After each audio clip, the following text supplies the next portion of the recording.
Hi, everybody, and welcome to Pinal Prep Spotlight, brought to you by Jones Ford Buick GMC, your hometown dealer for more than 50 years. I am Brian Wright, and I am joined by Maria Vasquez, and we're talking more Pinal County basketball today. The regular season is just about wrapped up, and we've got state playoffs coming around in a couple weeks. In some cases, we have play-in round games that are actually less than 2 weeks away. And today we are talking about the Poston Butte girls basketball team. And this is a pretty good turnaround story when you look at where the Broncos were a year ago. You had Coach Savannah Bix coming in last year in her first year, and they were 9-17 last season. And in year two, she has the Broncos at 15-11 overall and at number 20 in the 4A power rankings. So, Maria, when you take a look at the Broncos this season, what stands out to you? Two seniors stand out for me in Taylor Reese and Zulianne Correa. They are the team's leading scorers. Reese is averaging 11 points per game, 7 rebounds, and she leads the team in blocks with 13. And then Correa, she's posting similar numbers, also getting those rebounds and, handling the backcourt for Poston and Butte. And when you look at the remaining regular season schedule, you have Tuesday game today against Tempe Marcos Deniza, and then they are going to finish with games against Gilbert Mesquite on Thursday, and then next Tuesday they're going to be playing Scottsdale Saguaro, and those last two games are against two top 10 teams in 4A. You've got Mesquite is at number 8, and Saguaro is at number 7. It would be really great for the Broncos to win one of those games to help their playoff positioning. However, even though they're at number 20, which is more toward the back end of that top 24, if you look at the teams that are directly behind them in the PowerPoints, there's a little bit of a gap there to where Poston Butte has a cushion. So I think they should be pretty secure as far as playoff positioning goes, but it never hurts to get a big win like that to help your playoff seeding. But Maria, when you look at them playing those two teams at the end of the year, Mesquite and Saguaro, who are both top 10 teams, what do you think Poston Butte's going to have to do to kind of get ready for the playoffs against those two good teams? I think it's all going to come down to how they execute. The desire is there. They want to make the playoffs. They have that mentality that this is their year, and they have that opportunity to do something that the program hasn't done yet. So as long as they can transfer that energy and produce on the court, I think they're going to be just fine.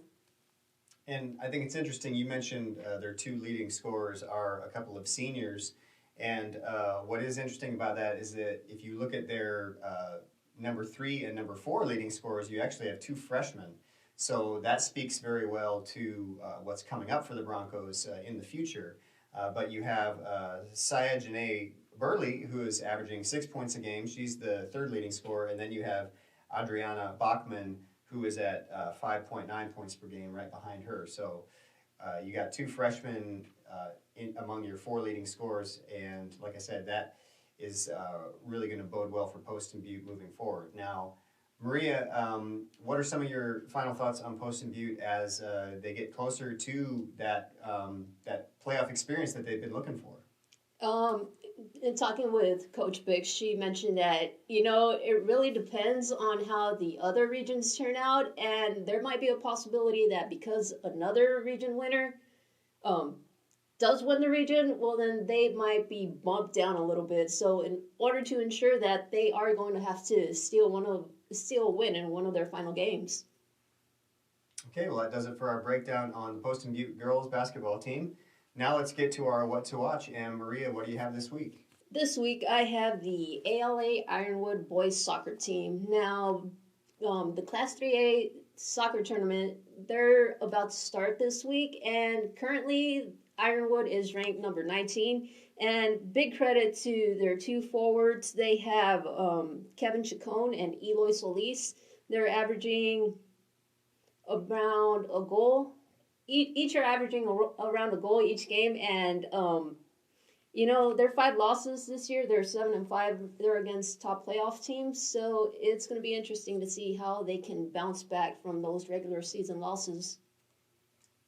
And my what to watch is going to be senior guard Mitchell Carlos for Casa Grande Union. Now, the Cougars have had a very disappointing year. I mean, you look; they have a 7-16 overall record heading into Tuesday, with just 3 games left in the regular season. But Mitchell Carlos has been a bright spot for this team. He consistently lights it up every night. He is averaging 21.1 points per game. And if you look at Mitchell's career at Union, I mean, he has increased his scoring average every single year from his freshman year. Last year, he averaged 13 points a game. So, as I mentioned, all the way up to 21.1 points per game this year. And he's really shot the ball very well, despite not having a lot of other shooters on the floor to kind of help him, get better looks and better spacing. He has 50% field goal percentage, and he is shooting 42% behind the arc. So, despite a down year for the Cougars, a very nice year for Mitchell Carlos.